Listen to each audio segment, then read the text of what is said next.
책 읽어주는 미주놀 전미 투자대회 우승자 4인과의 대화 모멘텀 투자 전설의 4인방. 세 번째 질문입니다. 고빈도 거래에 대해서 어떻게 생각하나요? 그냥 마크. 이런 식의 거래가 일어난다는 것이 말도 안 되고 이 문제에 대해 더 심각하게 얘기가 오가야 한다고 생각합니다. 미국 시장은 더 공정한 장이 되어야 합니다. 고빈도 거래. 영어로는 High Frequency Trading. 자, 고빈도 거래는 잘못된 방향으로 흘러가고 있어요. 선매매 거래, 프론트 러닝, 즉 공개되지 않은 정보를 이용해 앞으로 일어날 주가 변동을 미리 알고 하는 불법적인 선거래. 한 예로 대량 매수 주문을 받은 브로커는 해당 종목의 가격이 올라갈 것을 예측해 대량 매수권을 바로 처리하지 않고 미리 그 주식을 매입한 후 대량 매수를 처리함으로써 차익을 거둘 수가 있다. 이 브로커의 행동은 가격에 영향을 미쳐 다른 투자자들에게 손해를 끼칠 수 있다. 이게 무슨 말인지 아십니까? 정보를 미리 딱 듣고 이거 요즘도 많이 일어나죠. 대부분 여러분이 핀비지에서 보는 하루에 뭐 200%, 300% 하는 종목들이 다 이런 식으로 진행하고 있다 보면 됩니다. 다시 책으로 돌아옵니다. 근데 이거 없어져야 되죠. 라이언 마음에 들지 않습니다. 이와 관련해서는 마크도 말했고 2014년에 60 Minute 60분 1968년부터 이어온 미국 CBS 방송사의 가장 오래된 탐사 보도 프로그램에서도 다룬 바가 있죠. 명백히 고빈도 거래는 선매매 거래이고 불법입니다. 시장에서 잡음, 허위 움직임 등도 많이 만들어냅니다. 거래소들이 업틱 룰, 즉 직전 거래 가격 이상일 때만 공매도를 허락하는 공매도 가격 제한 규정을 부활시키거나 시장 질서를 위해 전문 감독관을 선임한다 해도 저는 개의치 않습니다. 시장에 잡음이 계속되는데도 더 나은 실적이 나오거나 더 나은 실적에 대한 기대로 주가는 여전히 상승하고 있네요. 쟁거 2001년 고빈도 거래가 시장에 나타난 이래 장중에 2001년도에 나타났다는 게 뭔지 아시죠? 이 버블닷컴 터지 그때 아주 요즘도 이런 거 많이 일어나죠. 그렇죠? 시장에 돈이 많을 때 나타나는 일종의 현상이라 보시면 됩니다. 2001년 고빈도 거래가 시장에 나타난 이래 장중에 급변동이 훨씬 많아졌는데 이런 급변동이 우리로 하여금 주식을 더 많이 털어내도록 하고자 설계되었다고 믿습니다.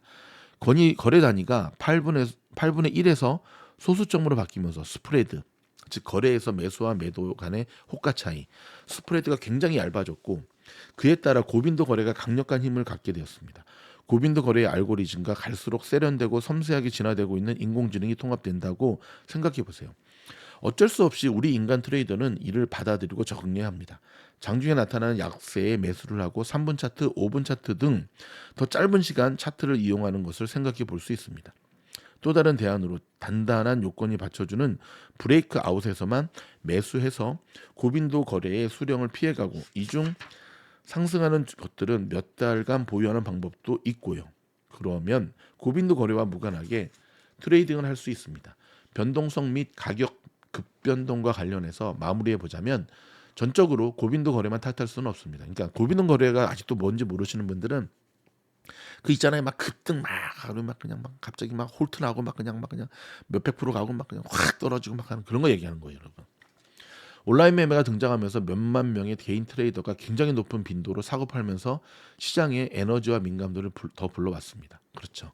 1997년 10월에 시작한 이 미니 선물, 즉 거래 단위가 일반 선물 거래보다 작은 온라인 거래 선물입니다. 또 간과할 수가 없죠. 저는 새로운 상품인 이 미니 계약으로부터 S&P 500에 연동된 선물에 손을 대보고 싶어하는 수천 명의 신규 개인 트레이더가 유입되었기 때문에 시장에서 격한 스윙들이 나타났다고 생각합니다. 온라인 트레이딩 플랫폼 덕분에 시장 접근성이 높아져 변동성이 증폭된 것은 더할 나위도 없고요. 그렇죠, 여러분. 인터넷 온라인 트레이딩이 되면서 이게 더 난리가 났죠. 자, 리치 2세. 이 주제에 대해서는 강력히 피력할 의견을 많이 갖고 있습니다. 그중 첫 번째는 고빈도 거래가 제대로 정의된 적이 없어서 정의부터 내려야 한다는 겁니다. 제대로 정의되기 전까지는 충분한 정보에 근거한 이해 또는 토론할 수가 없습니다. 고빈도 거래를 반대하는 사람들 중 다수는 그들이 반대하는 것이 무엇인지조차 정의 내리지 못하고 있죠. 예를 들면 규모가 큰 한 주식 거래소의 대표가 TV에 나와서 그의 회사는 호가 매칭을 시장이 직접 데이터를 연결하는 방식으로 운영한다고 말한 적이 있습니다. 하지만 사실은 아니었어요. 참고로 브로커는 호가 데이터를 직접 연결해서 자동 체결하는 대신 호가 매칭을 임의의 방식으로 운영할 수도 있습니다. 이에 대한 거래소 대변인들은 상황을 무마시키려 했습니다. 대표라는 사람이 거짓말을 했다거나 대표가 자신의 거래소에서 어떻게 거래가 처리되는지도 모르고 있었다는 거죠. 그러나 미디어와 규제 당국은 조사도 없이 넘어가줬고 결국은 아무것도 하지 않았습니다. 즉 저는 고빈도 거래소에게 합법적이긴 하지만 매우 비윤리적인 형태가 있다고 믿습니다. 문서로 꽤 잘 되어 있기도 하고요. 만약에 트레이더들이 거래소 트레이딩 플로어에서 대면으로 거래하던 시절에 사무원 또는 러너, 그러니까 과거 거래소에서 브로커 또는 트레이더 사이를 지나다니며 트레이딩 전표를 전달하던 직원, 내 주문표를 보고 주문표의 호가보다 좋은 호가를 넣으려고 그를 앞질러 달려갔다면 그 사람은 바닥에 내동댕이치거나 벌금을 받거나 이보다 더한 상황을 겪었을 겁니다. 왜냐하면 다른 사람의 가격을 안 상태로 호가를 넣는 것이므로 비윤리적인 행위로 간주가 되죠. 마찬가지 예로 대규모의 사고 파는 주문을 계속 내면서 수요 공급을 조정하며 시장 가격을 좌지우지하려 할 때 팔렸습니다라고 플로어 트레이더가 외치며 주문이 체결되었다면 그 순간 발을 빼며 가격을 조작하는 일은 할 수 없었다는 것입니다.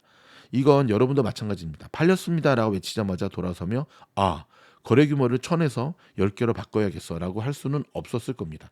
그런데 이 두 가지의 경우가 현재 많은 주식과 선물 거래소에서 벌어지고 있습니다.